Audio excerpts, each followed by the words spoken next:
traigan esa experiencia, esa vivencia que es muy importante, de tal manera que podamos dejar huella, porque es a través de las letras o a través del escrito, a través del pensamiento que podemos manifestar una inquietud a manera de demanda, a manera de reflexión. Entonces, cuando nosotros vemos micrófonos, cuando vemos cámaras, cuando vemos reporteros, agilizamos el paso, volteas la espalda, caminas, avanzas con tu pareja, con tus hijos, no voltees, camina, no sabemos nada. Y digo, este es un error porque como profesor, como padre de familia, lo estamos viviendo. En Iguala, por ejemplo, Iguala es muy pequeño, pero en la avenida del Estudiante se hace un embotellamiento que yo estoy sorprendido. 1 hora para hacer el recorrido. Todo el mundo hace el esfuerzo por pagar un taxi porque lleve al hijo a la escuela cuando esto no se veía. Antes yo salía de la casa a dejar a mis hijos, estaba de regreso en 7 minutos. Ahora es 1 hora 20 minutos. Y eso da cuenta del miedo que se vive en Iguala. Los padres hacen el esfuerzo por madrugar, por pagar el taxi, por sacar los créditos, comprar la unidad para llevar a los hijos a la escuela y recogerlos, porque es un poquito de certeza lo que les permite tener ese ritual, y es un problema que se vive, y seguramente serían otros, pero cómo este fenómeno social articula y nos trastoca en todos los sentidos, ¿no? Entonces, creo que estas letras rebeldes, que si bien es cierto están para provocar sensibilidad, la solidaridad y reconocernos como vulnerables, pero también como posibilidad para poder estar cuestionando todo esto que nos aqueja, ¿no?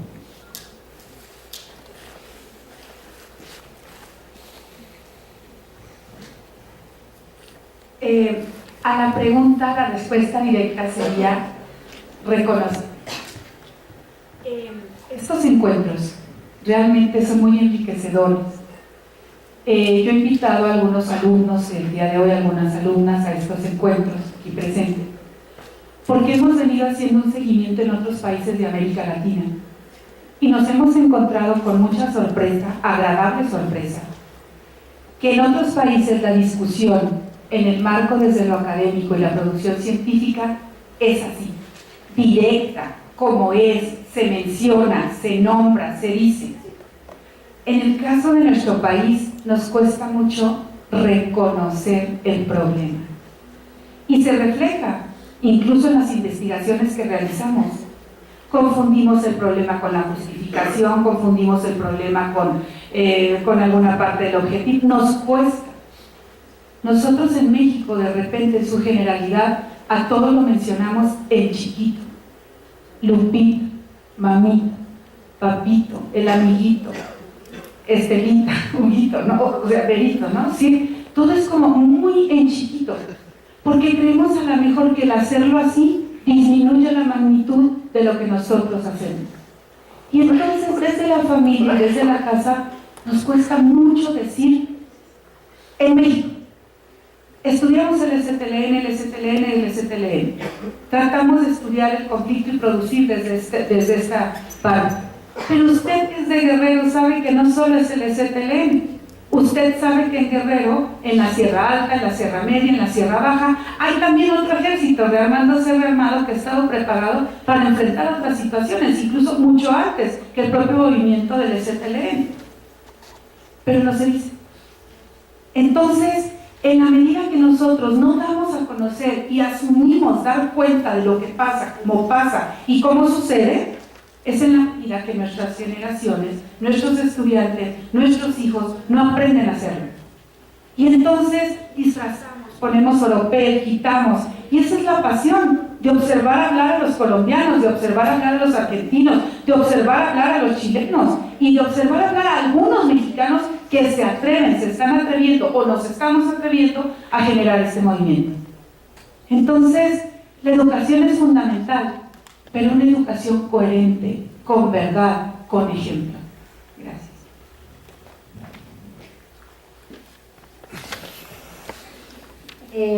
Bueno, a mí me parece como muy importante cuando Alfonso pues hace la exposición y pone pues como lo del referendo dentro de la pregunta, yo me preguntaba, bueno, así observamos de alguna manera a los colombianos, pues a la población colombiana, pero creo que nuevamente es la necesidad de poner la pregunta en nosotros mismos como sujetos históricos, más los que estamos relacionados como con el IPECAL, desde los círculos, digamos, en Colombia, y es que estamos haciendo nosotros como movimientos sociales para legitimar todo el proceso de paz, porque de alguna manera uno escucha que los mismos movimientos sociales en Colombia siempre ponen la muletilla o el temor de que es posible que nuevamente nos traicione el gobierno y nuevamente nos asesine, y por eso es necesario tener las armas guardadas, porque posiblemente nos toca volvernos a armar.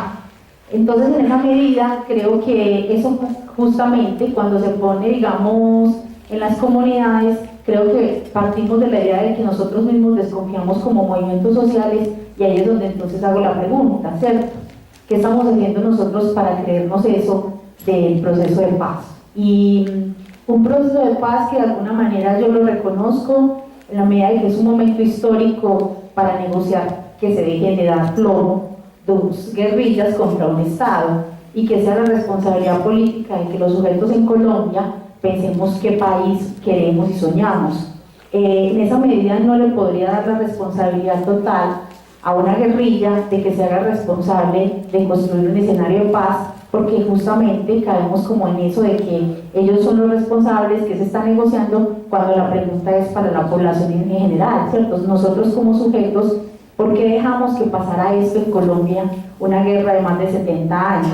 Esa es la responsabilidad histórica de nosotros como sujetos.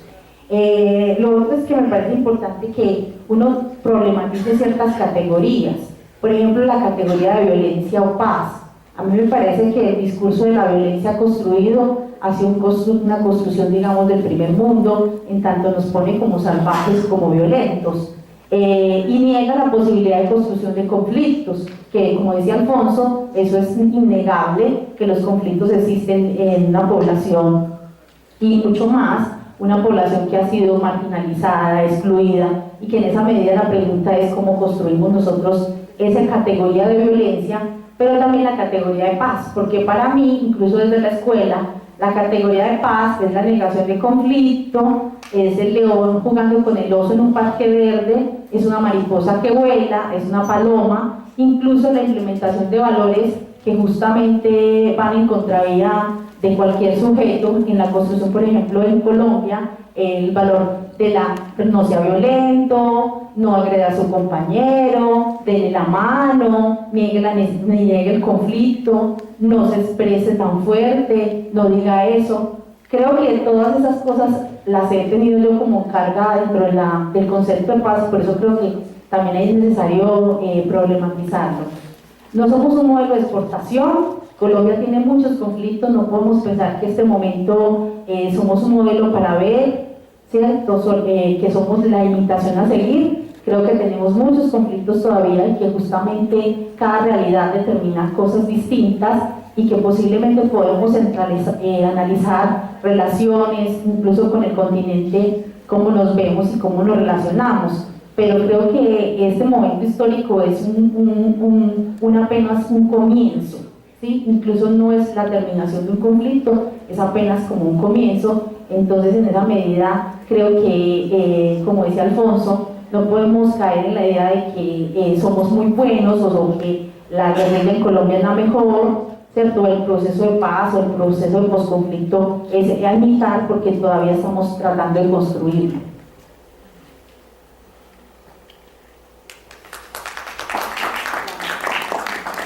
Sí, nos dicen que por tiempo, entonces las últimas intervenciones, por favor.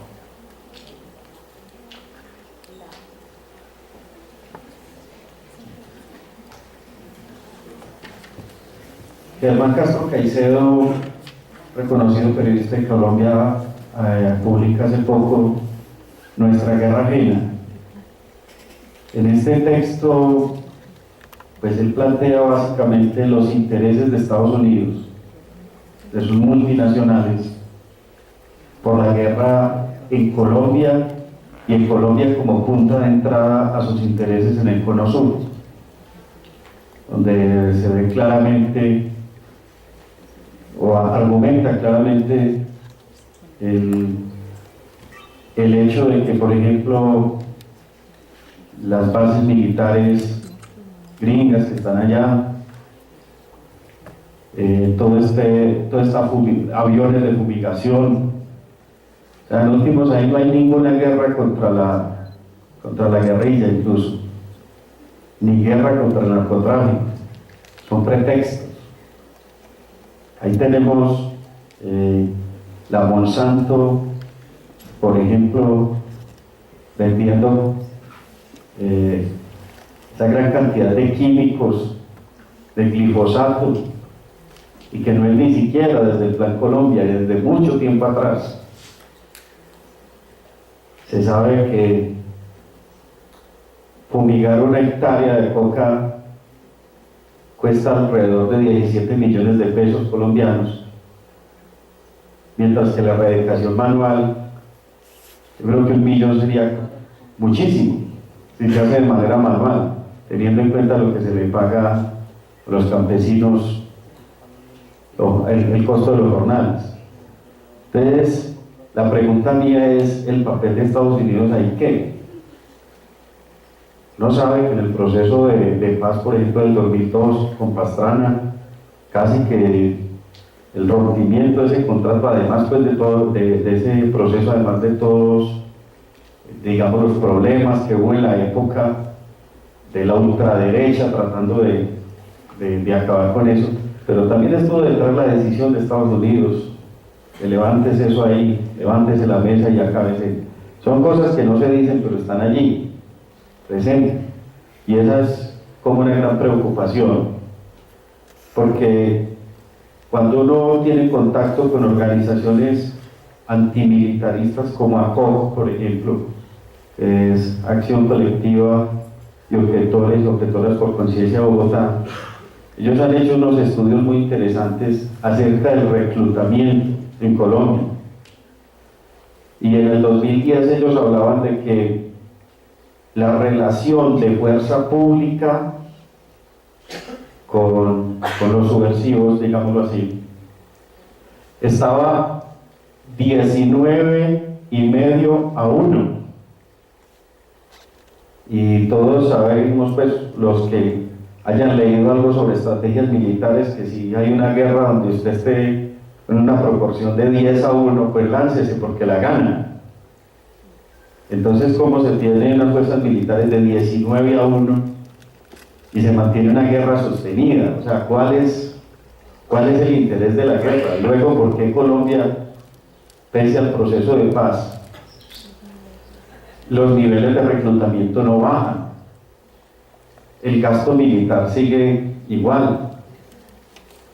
Nosotros, uno cuando sale del país, de pronto la primera vez que lo hice, lo que más me llamó la atención fue ver los policías y los soldados de otros países, de Ecuador, de Venezuela, y uno los veía ahí con su escopeta o una pistola, y resulta que en Colombia crecimos viendo Rambos, con armas de largo alcance,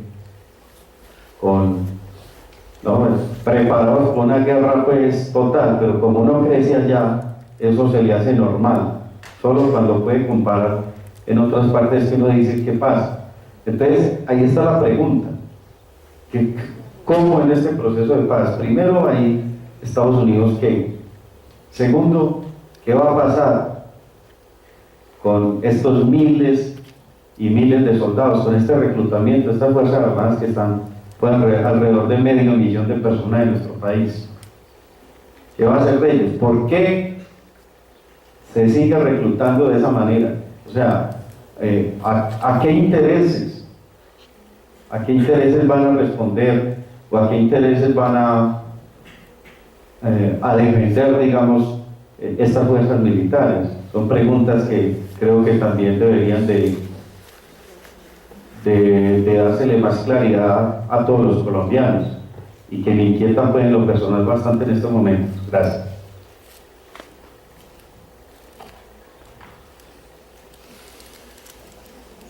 Bien, comentarios generales, que fueron varios elementos dice el compañero y la compañera ahora en su comentario. Es mejor un país sin este escenario de conflicto, es un hecho. ¿Sí? Es un hecho. Que eso nos hace transitar hacia un mundo ideal, no. Por supuesto que no. El papel de Estados Unidos, yo ya creo que no es el papel de Estados Unidos, ya es el papel del modelo económico como tal. Ahora estamos hablando del tratado TTP, tratado Europa, Estados Unidos, que combina todo el acuerdo del Pacífico, ¿sí? De ahí está Colombia. O sea, aquí está. En Colombia se juegan varias estrategias y obviamente es una paz en función de eso, si uno se pone del lado del Estado. Pero si uno se pone del lado de la insurgencia es otro asunto, y si uno se pone del lado de las comunidades es otro. Entonces, en ese juego de intereses hay que saber cómo posicionarse, cómo posicionar el interés. Es un hecho que el interés económico está y va caminando. Es un hecho que ese interés económico ha hecho mella en el sujeto. Se le ha vendido ese proyecto como si fuese el proyecto propio. Se ha capturado al sujeto en su deseo. ¿Qué desea ese campesino que está en el territorio? ¿Y qué desea ese urbano que está empobrecido pero que tiene alardes de riqueza? ¿Sí? Y que quiere vivir como se lo muestra el modelo. Entonces, esa captura también hay que trabajarla. Y ahora hablaban los compañeros de la pedagogía. Y esa pedagogía implica también cómo recuperar, porque dice IPECAL, cómo recuperar el sujeto, Semelman, y cómo de manera acelerada ganarle espacio o hacerle fisuras a ese sistema. Entonces, mira que es un análisis que va desde lo global y va cogiendo hasta a la persona, al individuo, que se entiende como individuo y no como colectivo, ¿sí?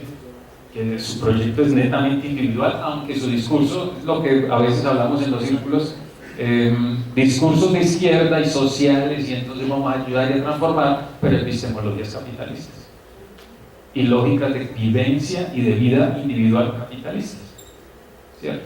Entonces, ¿cómo solucionamos todos esos enroques ahí que se nos van presentando?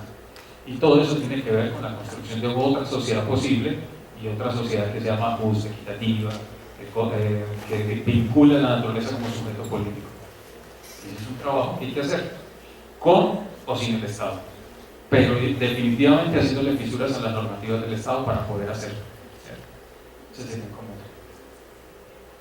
Y también con la pregunta que hacía ayer la propia doctora Estela cuando se trastocó el tema de paz, ¿verdad?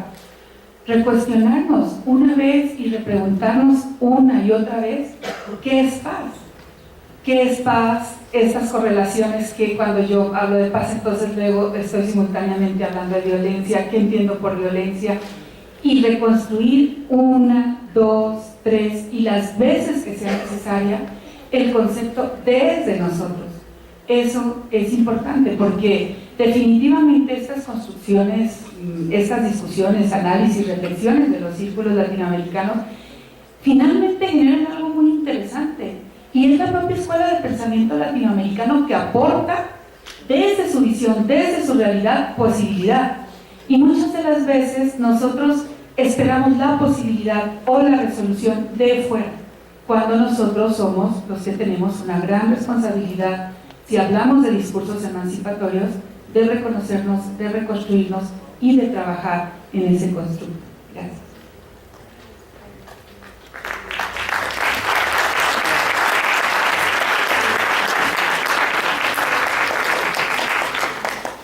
Muchas gracias a la maestra Verónica y al maestro Alfonso. Tengo varios anuncios para hacer. Vamos a hacer un receso de 10 minutos para estirarnos, para despejarnos y volver a escuchar al maestro William Vázquez de Colombia y al colectivo de estudiantes de la maestría en estudios latinoamericanos en OSI. Esto es un cambio en el programa.